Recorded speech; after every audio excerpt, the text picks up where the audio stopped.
ओम नमो भगवते वासुदेवाय। महाप्रसाद जननी सर्वसौभाग्यवधिनी आदिव्याधि हरि नित्यं तुलसीतं नमस्तुते। नमस्कार दर्शक बंधु, आपण समस्तଙ୍କୁ ଆମର ଏହି ସ୍ୱତନ୍ତ୍ର ଆଧ୍ୟାତ୍ମିକ କାର୍ଯ୍ୟକ୍ରମକୁ ସ୍ୱାଗତ। ବନ୍ଧୁଗଣ, ଆପଣମାନେ ସମସ୍ତେ ଜାଣନ୍ତି ଯେ ସନାତନ ଧର୍ମରେ ତୁଳସୀ ଗଛକୁ କେବଳ ଏକ ଉଦ୍ଭିଦ ନୁହେଁ ବରଂ ସାକ୍ଷାତ ମାତା ଲକ୍ଷ୍ମୀଙ୍କର ସ୍ୱରୂପ ବୋଲି ମନାଯାଏ। ଯେଉଁ ଘରେ ସବୁଜ ସୁନ୍ଦର ତୁଳସୀ ଗଛ ଥାଏ ଏବଂ ପ୍ରତିଦିନ ସେଠାରେ ସନ୍ଧ୍ୟା ଦୀପ ଜଳାଯାଏ, ସେହି ଘରକୁ କେବେ ବି ଦୁଃଖ, ଦାରିଦ୍ର୍ୟ କିମ୍ବା ନକାରାତ୍ମକ ଶକ୍ତି ପ୍ରବେଶ କରିପାରେ ନାହିଁ। କିନ୍ତୁ ବନ୍ଧୁଗଣ, ଆପଣ କ'ଣ ଜାଣନ୍ତି? କେବଳ ଜୀବନ୍ତ କିମ୍ବା ସବୁଜ ତୁଳସୀ ଗଛ ନୁହେଁ ବରଂ ତୁଳସୀ ଗଛ ଶୁଖିଯିବା ପରେ ତାର କାଠିରେ ଏଭଳି କିଛି ଚମତ୍କାରୀ ଗୁଣ ଲୁଚି ରହିଥାଏ ଯାହା ଆପଣଙ୍କ ଭାଗ୍ୟକୁ ରାତାରାତି ବଦଳାଇ ଦେଇପାରେ। ବିଶେଷ କରି ଗୁରୁବାର ଦିନ ଶୁଖିଲା ତୁଳସୀ କାଠିର କିଛି ସ୍ୱତନ୍ତ୍ର ଉପାୟ କଲେ ଆପଣଙ୍କ ଜୀବନରୁ ଆର୍ଥିକ ଅଭାବ ସବୁଦିନ ପାଇଁ ଦୂର ହୋଇଯାଏ ଏବଂ ମାତା ଲକ୍ଷ୍ମୀ ଓ ପ୍ରଭୁ ଶ୍ରୀହରି ବିଷ୍ଣୁଙ୍କର ଅସୀମ କୃପା ପ୍ରାପ୍ତ ହୋଇଥାଏ। ଆଜିର ଏହି ଭିଡ଼ିଓରେ ଆମେ ଆଲୋଚନା କରିବା ଶୁଖିଲା ତୁଳସୀ କାଠିର ସେହି ଦୁର୍ଲଭ ଏବଂ ରହସ୍ୟମୟ 7ଟି ଉପାୟ ଯାହା ଶାସ୍ତ୍ରରେ ବର୍ଣ୍ଣନା କରାଯାଇଛି। ଯଦି ଆପଣଙ୍କ ଜୀବନରେ ଋଣ ଭାର ବଢ଼ି ଚାଲିଛି, ଚାକିରି କିମ୍ବା ବେପାରରେ ଉନ୍ନତି ହେଉନାହିଁ କିମ୍ବା ଘରେ ସଦାବେଳେ କଳି ଝଗଡ଼ା ଲାଗି ରହୁଛି, ତେବେ ଏହି ଭିଡ଼ିଓଟି ଶେଷ ପର୍ଯ୍ୟନ୍ତ ନିଶ୍ଚୟ ଦେଖନ୍ତୁ। ତୁଳସୀ ଏବଂ ପ୍ରଭୁ ବିଷ୍ଣୁଙ୍କର ସମ୍ପର୍କ ଉପାୟ ବିଷୟରେ ଜାଣିବା ପୂର୍ବରୁ ଆମକୁ ଏହାର ପଛରେ ଥିବା ଶାସ୍ତ୍ରୀୟ ଏବଂ ଆଧ୍ୟାତ୍ମିକ କାରଣକୁ ବୁଝିବାକୁ ହେବ। ପଦ୍ମପୁରାଣ ଅନୁସାରେ ତୁଳସୀ ହେଉଛନ୍ତି ପ୍ରଭୁ ବିଷ୍ଣୁଙ୍କର ଅତି ପ୍ରିୟ। ତାଙ୍କର ଅନ୍ୟ ଏକ ନାମ ହେଉଛି ହରିପ୍ରିୟା। ବିଷ୍ଣୁ ପୁରାଣରେ ସ୍ପଷ୍ଟ ଭାବେ ଲେଖାଯାଇଛି ଯେ ପ୍ରଭୁ ଜଗନ୍ନାଥ କିମ୍ବା ଶ୍ରୀହରିଙ୍କର ଯେକୌଣସି ବି ପୂଜା, ଭୋଗ କିମ୍ବା ଆରାଧନା ତୁଳସୀ ବିନା ସମ୍ପୂର୍ଣ୍ଣ ହୋଇନଥାଏ। କିନ୍ତୁ ଅନେକ ସମୟରେ ଋତୁ ପରିବର୍ତ୍ତନ ଯୋଗୁଁ କିମ୍ବା ଅନ୍ୟ କୌଣସି କାରଣରୁ ଆମ ଘରେ ଥିବା ତୁଳସୀ ଗଛ ଶୁଖି ଯାଇଥାଏ। ଆମେ ସାଧାରଣତଃ କ'ଣ କରୁ? ସେହି ଶୁଖିଲା ଗଛକୁ ଉପାଡ଼ି ନଦୀରେ କିମ୍ବା କୌଣସି ପୁଷ୍କରିଣୀରେ ବିସର୍ଜନ କରିଦେଇଥାଉ। ଶାସ୍ତ୍ର ଅନୁଯାୟୀ ଏହା ଭୁଲ ନୁହେଁ, କିନ୍ତୁ ଆପଣ ସେହି ଶୁଖିଲା ଗଛକୁ ବିସର୍ଜନ କରିବା ପୂର୍ବରୁ ଯଦି ତାର କିଛି କାଠିକୁ ନିଜ ପାଖରେ ରଖିଦିଅନ୍ତି, ତେବେ ତାହା ଆପଣଙ୍କ ପାଇଁ କଳ୍ପବୃକ୍ଷ ସଦୃଶ୍ୟ କାମ କରିବ। ଗୁରୁବାର ଦିନଟି ହେଉଛି ବ୍ରହ୍ମାଣ୍ଡର ପାଳନକର୍ତ୍ତା ଶ୍ରୀ ବିଷ୍ଣୁ ଏବଂ ଦେବଗୁରୁ ବୃହସ୍ପତିଙ୍କର ଦିନ। ଏହି ଦିନ ତୁଳସୀ କାଠିର ବ୍ୟବହାର କଲେ କୁଣ୍ଡଳୀରେ ବୃହସ୍ପତି ଗ୍ରହ ମଜବୁତ ହୁଅନ୍ତି। ଯେଉଁ ବ୍ୟକ୍ତିର ବୃହସ୍ପତି ଗ୍ରହ ପ୍ରସନ୍ନ ଥାନ୍ତି, ତାଙ୍କ ଜୀବନରେ ଧନ, ସମ୍ପତ୍ତି, ମାନ, ସମ୍ମାନ ଏବଂ ସୁଖର କେବେ ବି ଅଭାବ ହୁଏ ନାହିଁ। ଚାଲନ୍ତୁ ଜାଣିବା ଶୁଖିଲା କାଠିର 7ଟି ଚମତ୍କାରୀ ଉପାୟ। ବନ୍ଧୁଗଣ, ଆମ ତାଲିକାର ପ୍ରଥମ ଏବଂ ସବୁଠାରୁ ଶକ୍ତିଶାଳୀ ଉପାୟ ହେଉଛି ତୁଳସୀ କାଠିର ଦୀପ। ଏହି ଉପାୟ ବିଷୟରେ ଶାସ୍ତ୍ରରେ ବହୁତ ବଡ଼ ମହିମା ଗାନ କରାଯାଇଛି। ଯଦି ଆପଣଙ୍କ ଘରେ ଦୀର୍ଘ ଦିନ ଧରି ଆର୍ଥିକ ଅଭାବ ଲାଗି ରହିଛି, କଳି ଝଗଡ଼ା ହେଉଛି କିମ୍ବା ଉନ୍ନତିର ସମସ୍ତ ମାର୍ଗ ବନ୍ଦ ହୋଇଯାଉଛି, ତେବେ ଏହି ଉପାୟଟି କେବଳ ଆପଣଙ୍କ ପାଇଁ। ଏହି ଉପାୟକୁ କେମିତି କରିବେ? ଗୁରୁବାର ଦିନ ସକାଳୁ ସ୍ନାନ ସାରି ସ୍ୱଚ୍ଛ ବସ୍ତ୍ର ପରିଧାନ କରନ୍ତୁ। ଆପଣଙ୍କ ଘରେ ଥିବା ଶୁଖିଲା ତୁଳସୀ ଗଛରୁ ଏକ ସାନ ଛୋଟ କାଠି ଖଣ୍ଡେ ନିଅନ୍ତୁ। ଧ୍ୟାନ ରଖିବେ, ଜୀବନ୍ତ ଗଛରୁ କାଠି ଭାଙ୍ଗିବେ ନାହିଁ। ଏହି ଛୋଟ କାଠି ଚାରିପାଖରେ ଅଳ୍ପ କପା ସୂତା କିମ୍ବା ସାଧାରଣ ପୂଜା କରୁଥିବା ସଳିତାକୁ ଗୁଡ଼ାଇ ଦିଅନ୍ତୁ। ଏହା ଏକ ତୁଳସୀ କାଠିର ସଳିତା ପ୍ରସ୍ତୁତ ହୋଇଗଲା। ଏବେ ଏକ ମାଟିର କିମ୍ବା ପିତ୍ତଳର ଦୀପ ନିଅନ୍ତୁ। ସେଥିରେ ଶୁଦ୍ଧ ଗାଈ ଘିଅ ଜଳାନ୍ତୁ। ଏହି ତୁଳସୀ କାଠି ଯୁକ୍ତ ସଳିତାକୁ ସେହି ଘିଅ ଦୀପରେ ରଖନ୍ତୁ। ସନ୍ଧ୍ୟା ସମୟରେ ଆପଣଙ୍କ ଘରର ପୂଜା ଘରେ ଭଗବାନ ବିଷ୍ଣୁ କିମ୍ବା ଶ୍ରୀକୃଷ୍ଣଙ୍କ ସମ୍ମୁଖରେ ଏହି ଦୀପକୁ ପ୍ରଜ୍ୱଳିତ କରନ୍ତୁ। ଦୀପ ଜାଳିବା ସମୟରେ ମନେ ମନେ ଓମ୍ ନମୋ ଭଗବତେ ବାସୁଦେବାୟ ମନ୍ତ୍ରକୁ 108 ଥର ଜପ କରନ୍ତୁ। ପଦ୍ମ ପୁରାଣରେ କୁହାଯାଇଛି ଯେ ଯେଉଁ ବ୍ୟକ୍ତି ଗୁରୁବାର ଦିନ ଭଗବାନ ବିଷ୍ଣୁଙ୍କ ସମ୍ମୁଖରେ ତୁଳସୀ କାଠିର ଦୀପ ଜାଳେ ତାର 100 ଜନ୍ମର ପାପ ଧୋଇ ହୋଇଯାଏ।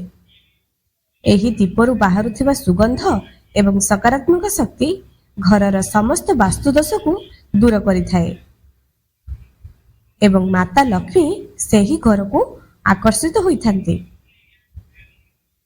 ଆସନ୍ତୁ ଜାଣିବା ଦ୍ୱିତୀୟ ଉପାୟ ବିଷୟରେ, ଯାହା ବିଶେଷ କରି ସେହିମାନଙ୍କ ପାଇଁ ଯେଉଁମାନଙ୍କ ହାତରେ ପଇସା ରହୁନାହିଁ।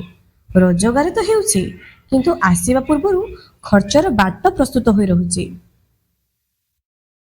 ଗୁରୁବାର ଦିନ ସନ୍ଧ୍ୟା ସମୟରେ ଏକ ସ୍ୱଚ୍ଛ ହଳଦିଆ କିମ୍ବା ଲାଲ ରଙ୍ଗର ରେଶମୀ କପଡ଼ା ନିଅନ୍ତୁ। ଏହା ଖୁବ୍ ଛୋଟ ହେଲେ ମଧ୍ୟ ଚଳିବ। ସେହି କପଡ଼ା ଉପରେ 4ଟି କିମ୍ବା 5ଟି ଶୁଖିଲା ତୁଳସୀ କାଠିର ଛୋଟ ଖଣ୍ଡ ରଖନ୍ତୁ। ଏହା ସହିତ ଗୋଟିଏ ରୂପାର ମୁଦ୍ରା, ଯଦି ରୂପାର ମୁଦ୍ରା ନାହିଁ 1 ଟଙ୍କିଆ କିମ୍ବା 5 ଟଙ୍କିଆ ମୁଦ୍ରା ନିଅନ୍ତୁ। ଅଳ୍ପ ଅକ୍ଷତ ଏବଂ ଗୋଟିଏ ଗୋଟା ହଳଦୀର ଗଣ୍ଠି ରଖନ୍ତୁ। ଏବେ ଏହି ସମସ୍ତ ସାମଗ୍ରୀକୁ ଭଗବାନ ବିଷ୍ଣୁ ଏବଂ ମା ଲକ୍ଷ୍ମୀଙ୍କ ଚରଣରେ ଅର୍ପଣ କରି ଶ୍ରୀ ସୂକ୍ତମ୍ କିମ୍ବା ଲକ୍ଷ୍ମୀ ଚାଳିଶା ପାଠ କରନ୍ତୁ। ପୂଜା ସରିବା ପରେ ସେହି କପଡ଼ାକୁ ଏକ ପଟୋଳି ଭଳି ବାନ୍ଧି ଦିଅନ୍ତୁ। ଏହି ପଟୋଳିକୁ ନେଇ ଆପଣ ନିଜ ଘରର ଧନ ରଖୁଥିବା ସ୍ଥାନ, ତିଜୋରୀ କିମ୍ବା ଆଲମିରାରେ ରଖିଦିଅନ୍ତୁ। ବ୍ୟବସାୟୀମାନେ ଏହାକୁ ନିଜର କ୍ୟାଶ୍ ବାକ୍ସରେ ମଧ୍ୟ ରଖିପାରିବେ। ଏହାର ଲାଭ କ'ଣ? ଏହି ତୁଳସୀ କାଠିର ପଟୋଳି ଏକ ଚୁମ୍ବକ ଭଳି କାମ କରେ, ଯାହା ଆର୍ଥିକ ଶକ୍ତିକୁ ଆକର୍ଷିତ କରିଥାଏ। ଏହାକୁ ଘରେ ରଖିବା ଦ୍ୱାରା ଅନାବଶ୍ୟକ ଖର୍ଚ୍ଚ କମିଯାଏ ଏବଂ ଏହାର ନୂଆ ନୂଆ ସ୍ରୋତ ଖୋଲିବାକୁ ଲାଗେ। ବନ୍ଧୁଗଣ, ତୃତୀୟ ଉପାୟଟି ଆପଣଙ୍କ ଘରର ସୁଖ ଶାନ୍ତି ଏବଂ ସ୍ୱାସ୍ଥ୍ୟ ସହିତ ଜଡ଼ିତ। ଅନେକ ସମୟରେ ଘରେ ପିଲାମାନେ କିମ୍ବା ବଡ଼ମାନେ ବାରମ୍ବାର ଅସୁସ୍ଥ ରୁହନ୍ତି କିମ୍ବା ଘରର ପରିବେଶ ସଦାବେଳେ ଭାରୀ ଓ ଅଶାନ୍ତ ପ୍ରତୀତ ହୁଏ। ଏହା ଘରେ ଥିବା ନକାରାତ୍ମକ ଶକ୍ତି କିମ୍ବା ନଜର ଦୋଷ ଯୋଗୁଁ ହୋଇଥାଏ। ଏହି ଉପାୟକୁ କେମିତି କରିବେ? ପ୍ରତି ଗୁରୁବାର ସକାଳେ ଏକ ପିତ୍ତଳ କିମ୍ବା ତମ୍ବା ପାତ୍ରରେ ସ୍ୱଚ୍ଛ ଜଳ ନିଅନ୍ତୁ। ସେହି ଜଳରେ ଏକ ସ୍ୱଚ୍ଛ ଶୁଖିଲା ତୁଳସୀ କାଠିକୁ ବୁଡ଼ାଇ ପ୍ରାୟ 15ରୁ 20 ମିନିଟ୍ ପାଇଁ ଛାଡ଼ି ଦିଅନ୍ତୁ। ଏହାଦ୍ୱାରା ତୁଳସୀ କାଠିର ସମସ୍ତ ଆଧ୍ୟାତ୍ମିକ ଓ ଔଷଧୀୟ ଗୁଣ ସେହି ଜଳରେ ପ୍ରବେଶ କରିଥାଏ। ସେହି ସମୟରେ ଗାୟତ୍ରୀ ମନ୍ତ୍ର କିମ୍ବା ଓମ୍ ନମୋ ନାରାୟଣାୟ ମନ୍ତ୍ର ପାଠ କରନ୍ତୁ। ଏବେ ସେହି କାଠିକୁ ବାହାର କରି ସୁରକ୍ଷିତ ରଖିଦିଅନ୍ତୁ। ଆପଣ ଏହାକୁ ପୁଣି ବ୍ୟବହାର କରିପାରିବେ। ଏହାପରେ ସେହି ପବିତ୍ର ଜଳକୁ ଆପଣଙ୍କ ସମ୍ପୂର୍ଣ୍ଣ ଘରେ କୋଣେ କୋଣେ ମୁଖ୍ୟ ଦ୍ୱାରରେ ଏକ ତୁଳସୀ ପତ୍ର କିମ୍ବା ଫୁଲ ସାହାଯ୍ୟରେ ସିଞ୍ଚନ କରନ୍ତୁ। ପୁରା ଘର ସାରା ସେହି ଜଳକୁ ସିଞ୍ଚନ କରିବେ। ଯଦି ଘରେ କେହି ଦୀର୍ଘ ଦିନ ଧରି ଅସୁସ୍ଥ ଅଛନ୍ତି, ତେବେ ତାଙ୍କୁ ଏହି ଜଳରୁ କିଛି ବୁନ୍ଦା ଆଚମନ କରିବାକୁ ବା ପିଆଇବାକୁ ଦିଅନ୍ତୁ। ଏହାର ଲାଭ କ'ଣ ହେବ? ଏହି ଜଳ ସିଞ୍ଚନ ଦ୍ୱାରା ଘରେ ଥିବା ସମସ୍ତ ପ୍ରକାରର ନକାରାତ୍ମକ ଉର୍ଜା ବା କଳା ଶକ୍ତି ତତ୍କ୍ଷଣାତ୍ ନଷ୍ଟ ହୋଇଯାଏ। ଘରର ସଦସ୍ୟମାନଙ୍କ ମଧ୍ୟରେ ଭଲ ପାଇବା ବଢ଼େ ଏବଂ ଅଦୃଶ୍ୟ ରୋଗ ବ୍ୟାଧିରୁ ମୁକ୍ତି ମିଳେ। ବନ୍ଧୁଗଣ, ଆମ ଘରର ମୁଖ୍ୟ ଦ୍ୱାର ହେଉଛି ସବୁଠାରୁ ଗୁରୁତ୍ୱପୂର୍ଣ୍ଣ ସ୍ଥାନ। ଏହି ବାଟ ଦେଇ ହିଁ ମାତା ଲକ୍ଷ୍ମୀ ଘରକୁ ଆସନ୍ତି ଏବଂ ଏହି ବାଟ ଦେଇ ବାହାରର ଖରାପ ନଜର ମଧ୍ୟ ପ୍ରବେଶ କରେ। ତେଣୁ ମୁଖ୍ୟ ଦ୍ୱାରକୁ ସୁରକ୍ଷିତ ଏବଂ ପବିତ୍ର ରଖିବା ଜରୁରୀ। ଗୁରୁବାର ଦିନ ସକାଳେ 3ଟି କିମ୍ବା 5ଟି ଛୋଟ ସମାନ ଆକାରର ଶୁଖିଲା ତୁଳସୀ କାଠି ନିଅନ୍ତୁ। ଏକ ହଳଦିଆ ରଙ୍ଗର ସୂତା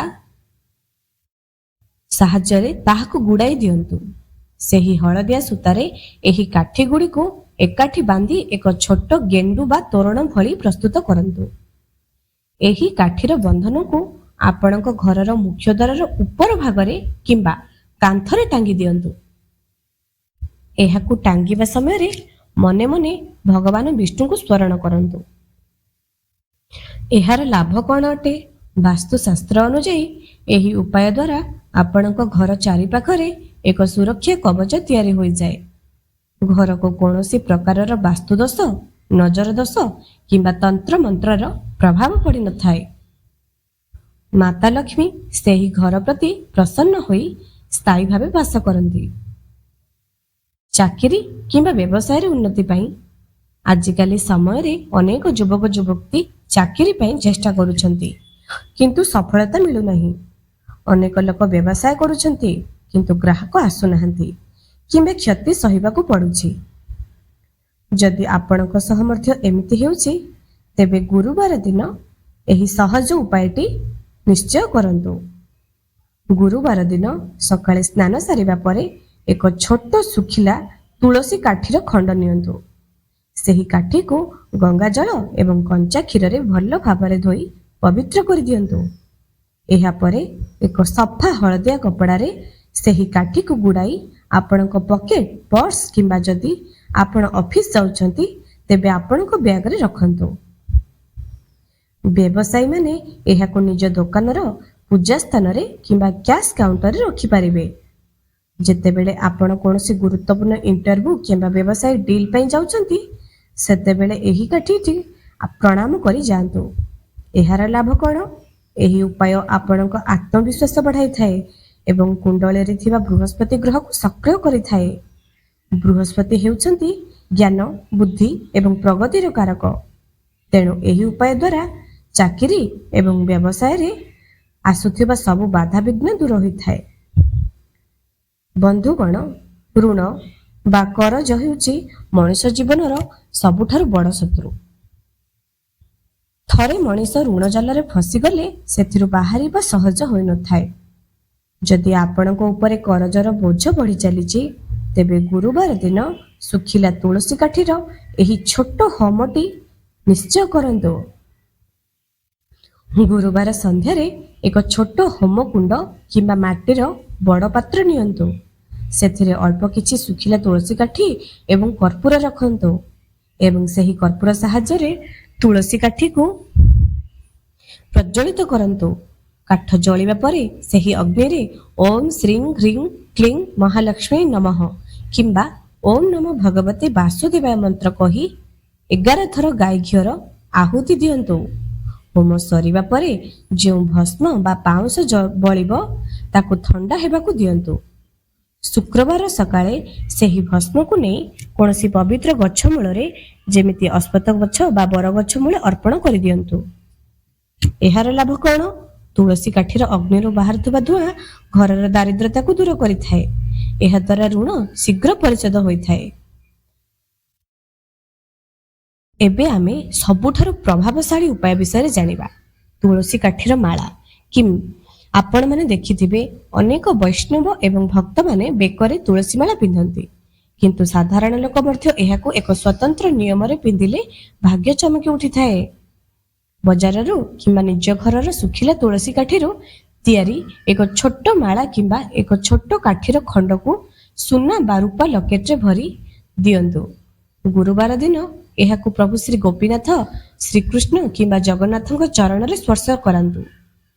ଏହାପରେ ଏହାକୁ ଗଙ୍ଗା ଜଳରେ ଶୁଦ୍ଧ କରି ନିଜ ବେକରେ କିମ୍ବା ଡାହାଣ ହାତର ବାହୁରେ ଧାରଣ କରିଦିଅନ୍ତୁ। ତୁଳସୀ କାଠି ଶରୀରକୁ ସ୍ପର୍ଶ କରି ରହିବା ଦ୍ୱାରା ମନ ଶାନ୍ତ ରହେ, ରକ୍ତଚାପ ନିୟନ୍ତ୍ରଣ ରୁହେ ଏବଂ କୌଣସି ପ୍ରକାରର ଅଶୁଭ ଗ୍ରହ, ବିଶେଷ କରି ରାହୁ କିମ୍ବା କେତୁଙ୍କର ଖରାପ ପ୍ରଭାବ ଶରୀର ଉପରେ ପଡ଼େ ନାହିଁ। ଏହା ଆପଣଙ୍କ ଆଭାମଣ୍ଡଳକୁ ଏତେ ସକାରାତ୍ମକ କରିଦିଏ ଯେ ସମାଜରେ ଆପଣଙ୍କର ମାନ ସମ୍ମାନ ମଧ୍ୟ ବୃଦ୍ଧି ପାଇଥାଏ। ସାବଧାନ ରହିବାକୁ ପଡ଼ିବା କିଛି ନିୟମ। ବନ୍ଧୁଗଣ, ଉପାୟ ତ ଆପଣମାନେ ଜାଣିଗଲେ, କିନ୍ତୁ ଏହି ଉପାୟ ଗୁଡ଼ିକ କରିବା ସମୟରେ କିଛି ବିଶେଷ ନିୟମ ଏବଂ ସାବଧାନ ପ୍ରତି ଧ୍ୟାନ ଦିଅନ୍ତୁ। ଯଦି ଆପଣ ଏହି ଭୁଲ ଗୁଡ଼ିକ କରିବେ ତେବେ ଉପାୟ କୌଣସି ଫଳ ଦେବ ନାହିଁ। କେବେ ବି କୌଣସି ଜୀବନ୍ତ କିମ୍ବା ସବୁଜ ତୁଳସୀ ଗଛରୁ କାଠି ଭାଙ୍ଗିବେ ନାହିଁ।